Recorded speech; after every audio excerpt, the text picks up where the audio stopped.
ఇలాగ మనం చేస్తే నీ ఆహారము పేదలకిచ్చి, నీ ఆహారం ఆకలి కొన్నవానికిచ్చి, నీ రక్త సంబంధికి నీ ముఖం చాటు చేయకుండా, దిక్కుమాలిన పేదల్ని నీ ఇంట చేర్చుకొని వస్త్రహీనుడికి వస్త్రం ఇచ్చి, అలాగున నీవు చేసిన ఎడలా ఇక చెప్తున్నాడు, నీ వెలుగు వేకువ చుక్క వలె ఉదయించును. నీ వెలుగు వేకువ చుక్క వలె ఉదయించును. వాళ్ళకి పెట్టి వీళ్ళకి పెట్టి నేను అన్యాయం అయిపోయా అనే డైలాగే వద్దు నీకో. నువ్వు పెట్టావు, నష్టపోయావా, దేవుడు చూశాడు. తప్పకుండా తప్పకుండా తప్పకుండా నిన్ను దీవిస్తాడు, నీకు పుట్టిన నీ పిల్లల్ని కూడా దీవిస్తాడు. నువ్వు మళ్ళా ఇచ్చేటట్టు నిన్ను చేస్తాడు నా తండ్రి. ఈ చెయ్యి ఆగదో, ఇచ్చే చెయ్యి ఆగదో. ఆ చెయ్యిని ఎల్లప్పుడూ ఇచ్చేటట్టే చేస్తా ఉంటాడు నా యేసయ్య. ఇంకా అనేక మందికి ఇచ్చేటట్టే చేస్తాడు. నీ వెలుగు వేకువ చుక్క వలె ఉదయించును. ఒకవేళ నువ్వు రోగివా, నువ్వు రోగాలతో ఉన్నావా, నేను చెప్పినట్టు చెయ్యి, నువ్వు స్వస్థత నీకు శీఘ్రముగా లభించును. నేను చెప్పినట్టు చేయను.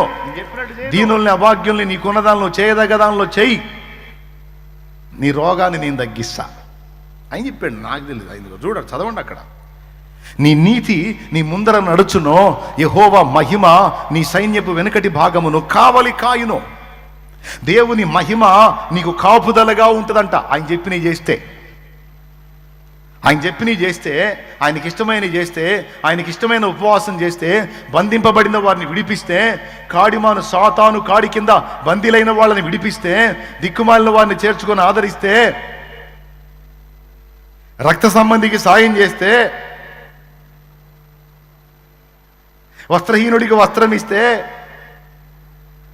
నా తండ్రి వేకువ వెలుగు తేజరిల్లున్నట్టు తెల్లవారి మహాప్రకాశంతో సూర్యోదయం అయితే అట్ట వెలిగిస్తా నా కుమారుడా నిన్ను అంటున్నాడు ఆయన. నా కుమారి నిన్నట్ట వెలిగిస్తా. ఏది ప్రభువా, నేను అన్ని చేశాను, అయినా దరిద్రతలోనే ఉన్నానని నువ్వు అంటున్నావా? లేదు, నువ్వు చేసినవని నేను ఎరుగుదును. నిశ్చయముగా నేను నిన్ను వెలుగు తేజరిల్లినట్టు తేజరిల్ల చేస్తాను చూడు అని నా దేవుడి రోజు మాట్లాడుతున్నాడు. నీవు చేసినవన్నీ నేను ఎరుగుదును, అవన్నీ నీకు ఉపయోగంగా మారేటట్టు, నీ వెలుగు వేకువ వెలుగు తేజరిల్లినట్లు నేను నీ విషయంలో చేయబోతున్నాను. నువ్వు అనుభవిస్తావా కార్యాలని నా దేవుడు మాట్లాడుతున్నాడు. రెండోది ఏమంటున్నాడు? నువ్వు రోగివా, స్వస్థత నీకు శీఘ్రముగా లభించును. మూడవది, నీ ముందు వెనకల నేనే మహిమ, నా మహిమ నీకు ప్రాకారమై ఉంచుతాను. నేనే కావలి కాస్తావా? నేనే కావలి కాస్తా. నీకు పో, నీ చెప్పినట్టు చేయను, నువ్వు జాగ్రత్తగా సరి చేసుకో. నేను చెప్పిన రూట్లోకి రాను, నీ హృదయం అలాగా నువ్వు దిద్దుకో, ప్రేమతో నింపబడు, ఆత్మల భారం కలిగి ఉండు, సువార్త ప్రకటించు. నేను చెప్పినట్టు చేయను. ఏ రోగం నీ దగ్గర ఉంటుందో నేను చూస్తా. నీకు శరీరాన్ని ఇచ్చిన వాడిని నేనే. నేను దాన్ని రోగగ్రస్తం చేశానంటే దాన్ని రిపేర్ చేసే దమ్ము ఎవడికి లేదో. నేను రిపేర్ చేశానంటే దానికి తిరుగులేదు. నేను రిపేర్ చేశానంటే దానికి తిరుగులేదో. నేను ముట్టానంటే ఇంక నీకు నీ రిపోర్ట్ మారిపోయిందంటే చేస్తున్నావు. హల్లెలూయా. ఎందుకు భయపడుతున్నావు? అస్సలు భయపడద్దు. నేను చెప్పినట్టు చూసుకోను, అంతే. నేను చూసుకుంటా, అంతేనా? అయిపోలా. ఇక చూడు, వాగ్దానాల కుప్ప. అప్పుడు నీవు పిలువగా యెహోవా ఉత్తరమిచ్చును, నీవు మొరపెట్టగా ఆయన అంటాడంట, ఏంటి నేనున్నాను అంటాడంట. కలవరం పడి బిడ్డ లేచినప్పుడు అమ్మో నాన్నో దగ్గరకు పరిగెత్తి బిడ్డను దగ్గరకు తీసుకొని ఫస్ట్ వాడి డైలాగ్ ఏంటి? అమ్మాయి కలవరం పడుతుంది, కేకలేసింది, అమ్మా అని కేకలేసింది అనుకో. తల్లి కానీ తండ్రి కానీ ముందు పరిగెత్తుకుంటూ పోయి దగ్గర తీసుకొని అన్నమాట, ఏందమ్మా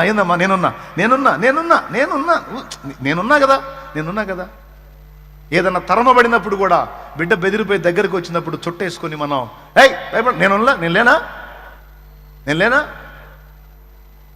నేనున్నాను అన్న మాట ఎంత గొప్పదో. హల్లెలూయా.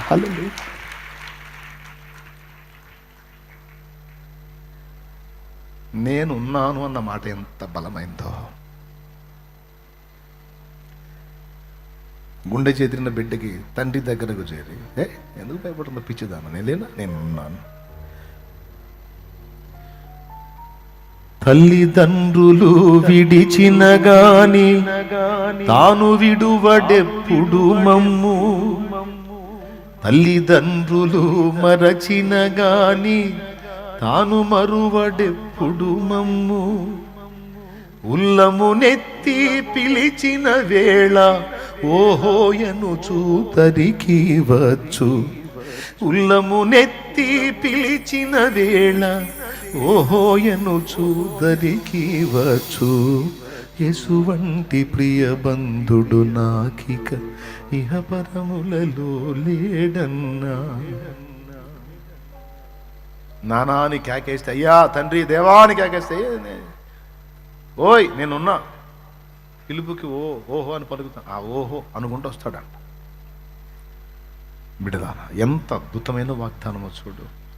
నేనున్నానను అనే మాట నీకు తేలిగ్గుందేమో, నాకు గొప్ప ధైర్యాన్ని ఇచ్చిన మాట. అదే కదా కావాల్సింది. నేనున్నా నీకేమైంది? నా దగ్గర కూడా గుండె చేతులు వచ్చిన వాళ్ళకి అదే డైలాగ్ చెప్తా నేను. ఏసై ఉన్నాడు, నేనున్నాను తల్లి, నువ్వు చావాల్సిన అవసరం ఏముందిరా, మందిరం ఊడ్చుకుంటానైనా బతకొచ్చమ్మా, ఎందుకురా ఆత్మహత్య, ఎందుకురా చావు, అందరూ వదిలేసిన సన్నిధిలో నువ్వు బతకొచ్చమ్మని ముందు ధైర్యం ఇస్తా. యథార్థంగా నిజంగా బాధితులైతే చేర్చుకొని ఆదరించిన అనుభవాలు ఉన్నాయి. కొంతమంది ఆవేశంతో వస్తారు, అలాంటి వాళ్ళకి ముందు ధైర్యం చెప్పే మాట చెప్పినప్పుడు మనసు శాంతించినప్పుడు మళ్ళీ వెళ్ళిపోతారు. నిజంగా ఏ ఆదరణ లేని వాళ్ళని చేర్చుకొని ఆదరించిన అనుభవాలు ఉన్నాయి. సన్నిధిలో అలాగున్న అనేక మంది బతుకుతున్నారు, ఇంకా బతికిస్తాడు నా దేవుడు. హల్లెలూయా. నేనున్నాను అంట. ఆయన చెప్పినట్లుగా నువ్వు కానీ అడుగులు వేస్తే ఏ ఆపదైనా సరే నీవు మొర్ర పెట్టగా ఆయన ఇదిగో నేనున్నాను. ఇతరులను బాధించుటయు, వ్రేలు పెట్టి చూపి తిరస్కరించుటయు, చెడ్డదానిని బట్టి మాటలాడుటయు నీవు మాని. చూడు మళ్ళీ చెప్తున్నాడు ఇంకొన్ని. ఏమంటున్నాడు? ఇతరులను బాధించుట. అబ్బాయ్, భార్యనే గాని, బిడ్డలనే గాని, తల్లిదండ్రులనే గాని, భర్తనే గాని, ఇతరులనే గాని బాధించటం అనేది మంచిది కాదు. కొంతమంది పీడిస్తూ ఉంటారు. కోడలను పీడించే అత్తలున్నారు, అత్తలని పీడించే కోడళ్ళున్నారు, భర్తలను సాధించే భార్యలున్నారు, భార్యలను వేధించే భర్తలున్నారు. పీల్చేస్తూ ఉంటారు. అలా నువ్వు బాధించొద్దు అన్నాడు. నీ వల్ల ఎవ్వరూ బాధపడటానికి వీల్లేదు బిడ్డ, నువ్వు నా బిడ్డవే. చేతనైనంత మటుకు అందరూ నిన్ను బట్టి సంతోషపడాలే గాని నువ్వెవరిని బాధించే వ్యక్తిగా ఉండొద్దు. నువ్వు నా బిడ్డవే అంటున్నాడు ఆయన. కొడితే అయిపోయింది టైము. నువ్వు స్క్రీన్ దివాకరా, వాక్యం దివాకరా. నా ముఖం పద్దాకల, నా ముఖం దరిద్రం ఎందుకురా, వాక్యం పెట్టరా.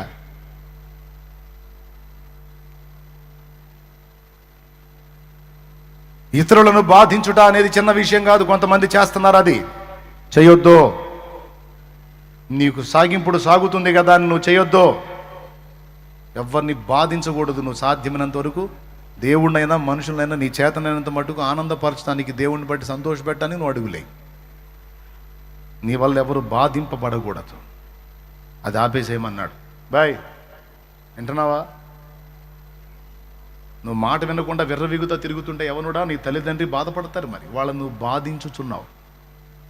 నువ్వు ఎప్పుడైతే మార్పు చెంది క్రమంగా లైన్లోకి వస్తావో వాళ్ళు సంతోషపడతారు, బాధ నుండి విముక్తి పొందుతారు. అట్లా ఏ విధంగానైనా నీ ఇష్టం వచ్చినట్టు తిరుగుతున్నావు యవనస్తురాలా, నీ తల్లిదండ్రిని నువ్వు బాధిస్తున్నావు, పీడిస్తున్నావు. చేయొద్దట్లా. నువ్వు క్రమంగా నడుచుకో, వాళ్ళు సంతోషపడతారు. రాసుంది అక్కడ. బాధించుట మాని, వ్రేలు పెట్టి చూపుట, తిరస్కరించుట, చెడ్డదానిని బట్టి మాట్లాడును మాని. ఎవరి దగ్గర ఏం తప్పులు దొరుకుతాయా చూపిద్దాం, పాయింట్అవుట్ చేద్దామని రంధ్రాన్వేషణలు చేయటం, వేలు పెట్టి చూపించడం, పాయింట్అవుట్లు చేయటం, ఈ దరిద్రాలు మానుకో. నాకు నచ్చదు. ఎవడన్నా నిన్ను చూపిస్తే చూపినే పర్వాలేదు, కానీ నువ్వు వేలు పెట్టి చూపించొద్దు. ఓ నీలే అని వదిలే. క్షమాహృదయం కలిగి ఉండు. ఇలాగ నువ్వు చేసి అన్నా ఇన్ని ఆడ చేస్తామన్నా అనొద్దు. అసలు ఇన్ని ఆడు గుర్తుంటాయన్నా అని కూడా అనొద్దు. గుర్తు లేకపోతే ఎట్లా దెబ్బతింటావు? గుర్తుండాలి, గుర్తు పెట్టుకోవాలి. నువ్వు ఎవరినన్నా పీడిస్తున్నప్పుడు, బాధ పెడుతున్నప్పుడు టక్మని ఈ వాక్యం గుర్తు రావాలి. అరే తప్పు చేస్తున్నాను, నా వల్ల ప్రాణం బాధపడుతుంది, చేయకూడదు. భార్య నా కోసం వచ్చింది, తల్లిదండ్రులను వదులుకొని, సమస్తం వదులుకొని నన్ను ప్రేమించి వచ్చింది, నాకు లొంగు ఉందని, లోబడుతుందని, నాకు భయపడుతుందని ఆమె ప్రాణమును నేను పీడించకూడదు, ఆమె ప్రాణము నేను విసిగించకూడదు. నాకు సాగుతుంది కదా అని సాగించుకోకూడదు. పిచ్చిది. ఎవరికి చెప్పుకుంటుంది? ఎవరికి చెప్పుకుంటుంది? నేనే కదా ఆమెకి దిక్కు. నేనే పీడిస్తే, నేనే బాధిస్తే, నేనే అనుమానిస్తే, నేనే క్షోభ పెడితే దానికి దిక్కెవరు? దీనురాలు పాపం. చిన్నది, తెలియంది ఎట్లా అని ఆమె పొరపాటు పడిన వేళకు తండ్రి స్థానంలోకి వెళ్ళాలి. ఆమె కృంగిన వేళ ఒక అమ్మ స్థానంలోకి వెళ్ళాలి. వద్దస్తమానం భర్త అంటే సాగింపుడు అనుకున్నావా? ఏమయ్యా, ఆమె రోగి అయి పడుంటే ఒక వైద్యుని మెట్లోకి వెళ్ళిపోవాలి. ఒక నర్సు వల్ల నువ్వు సేవ చేయాలి. ఎందుకంటే నీ కోసం వచ్చింది సమస్తం వదిలిపెట్టి. నువ్వే లోకం అనుకుంది, నువ్వే ప్రపంచం అనుకుంది. కొట్టినా, తిట్టినా, భరించి, సహించి, ప్రేమించి, నువ్వు ఎంత ఈ వేధించినా నీ కోసం నిలబడింది. నీకు పిల్లల్ని కానీ ఇచ్చింది, నీకు లైఫ్ని ఇచ్చింది, చాలా చేసింది. తల్లి చేసే సేవ తల్లి చేస్తే, భార్య చేసే సేవ భార్య చేసింది నాయన. కాబట్టి ఏముంది దాని బొంద, దానికి ఏముందని, అసలు మనిషే కాదన్నట్టు నువ్వు ఆలోచించొద్దు. ఆమె ఒక రాయి అన్నట్టు ఆలోచించొద్దు. ఆమెకు ఒక హృదయం ఉంది, ఆ గుండెల్లో కూడా ఒక వేదన ఉంది. అది అర్థం చేసుకోవాలి, దగ్గరగా తీసుకోవాలి, మాట్లాడాలి, మనసు విప్పి మాట్లాడాలి. ఆమె ఓపెన్గా అన్ని చెప్పుకునేంత స్వేచ్ఛను నువ్వు ఇవ్వాలి. గుర్తుపెట్టుకో, బాధించొద్దు, ప్రాణాలని బాధించొద్దు. ఏమన్నా ఇబ్బందిగా ఉందా? నేను చెప్పేది అర్థమవుతుందా? ముగియమంటే నాకు ఇబ్బంది ఏం లేదు, కానీ తెలుసుకోవాలి. మీరు తెలుసుకోవాలి, మార్చుకోవాలి, నడుచుకోవాలి. పీడించొద్దని చెబుతున్నాను. బాధించొద్దు, ఇతరులను వేలు పెట్టి చూపించి తిరస్కరించొద్దు. చెడ్డదాన్ని బట్టి వాళ్ళు అట్లా వీళ్ళట్లని ఎప్పుడు చెడిపోయిన మాటలు మాట్లాడుకోవద్దు. అవి మానేయ్. లోకాభిరామాయణ మాట్లాడటం మానేయ్. లోకములో ఉన్న చెత్త మాట్లాడటం మానేయ్. లోకములో ఉన్న శుద్ధం మాట్లాడటం మానేయ్. వాళ్ళ వీళ్ళ చెడుగులు మాట్లాడటం మానేయ్. అవకాశం ఉన్నంత వరకు దేవుని సంగతులు, 10 మందికి ఉపయోగపడే మాటలు అయ్యే మాట్లాడు. ఇలాగూ నువ్వు చేస్తే ఆశించిన దాన్ని ఆకలిగొనిన వానికి ఇచ్చి, శ్రమపడిన వానిని తృప్తిపరచిన ఎడల వాడి చేత 1000 రూపాయలు చాకిరీ చేయించుకుని 500 ఇచ్చి పంపిస్తాడు. కొంతమంది బుద్ధి, వాడి చేత 1000 రూపాయలు చాకిరీ చేపిస్తాడు, ఇడేమో పెద్ద మొత్తం ఇచ్చినట్టు 500 ఇచ్చి పంపిస్తాడు. ఒక్కొక్కళ్ళు ఉంటారు నిన్ను గాల్లే. అక్కడ ఏమని రాశాడో తెలుసా? కష్టపడ్డ వాడి కష్టానికి తగినట్టు నువ్వు ఇవ్వాలి, లేకపోతే కేసు రాస్తా అన్నాడు. ఆడే బడి ఉంటాడులే, ఎంతో కొంత ఇత్తనం, ఆడే కడుపు నింపుకుంటాడులే, ఆడే ఉంటాడు, సత్తాడులే అన్నట్టు ఉండకూడదు. అది ఇంత కష్టపడుతున్నాడు, ఈ కష్టానికి ఇంత న్యాయం వీడికి ఇవ్వటం తప్పు లేదు, ఇద్దాం అని కష్టాన్ని ఎంచి తగ్గదాన్ని నువ్వు ఇవ్వాలంట. అలా నువ్వు చేస్తేనంట శ్రమ పడిన వాడంట నీ దగ్గర తృప్తి పడాలంట. అర్థమైందా? శ్రమ పడ్డవాడికి పావులా ఎక్కువ ఇవ్వు. ఒకసారి మా అమ్మగా చెప్పా, మార్కెట్కి పోయి 15,000 రూపాయల సరుకులు కొని రిక్షాలో వేసుకొని వస్తుంది. ఇంటికాడికి వచ్చి రిక్షా పడితే తగాద వేసుకొని, నేను 10 ఇస్తా అంటే 15 అంటాడు. ఏదమ్మా నీకేం తెలుసా, అడ్రోడ్ కాడికి దొక్కుంటా వచ్చానమ్మా నేను, నీ దొక్కితే నీకు అర్థమైంది అంటున్నాడు. ఏందది? ఏం బరువు? నేను ఎంత బరువు ఉన్నా, ఈ ఎంత బరువు ఉంది? లేదు, ఆ తక్కువ బరువు ఉంటుందా? నేను పోయే సమయానికి, అమ్మా నువ్వు ఎప్పుడైనా రిక్షా దొక్కావే అన్నా. తొక్కకపోతే చెట్లు కాదు, నిజలేవా అంటుంది. నేను దొక్కానే, నాకు తెలుసు. ఒట్టి రిక్షా దొక్కితేనే కాళ్ళు పోతాయి. అలాంటిది నిన్ను కూర్చోబెట్టుకొని ఇంత సరుకుని వేసుకొని వాడు అడ్రోడ్డు ఎంత దూరం, ఎక్కడి నుంచి మెరకది, ఆంతో లాక్కుంటూ వచ్చి తీసుకొచ్చి నిన్ను వదిలిపెడితే 15,000 రూపాయలు సరుకులైతే కొనగలిగేవని 15 రూపాయలు ఇయటానికి ఎందుకుమా? తప్పుమా.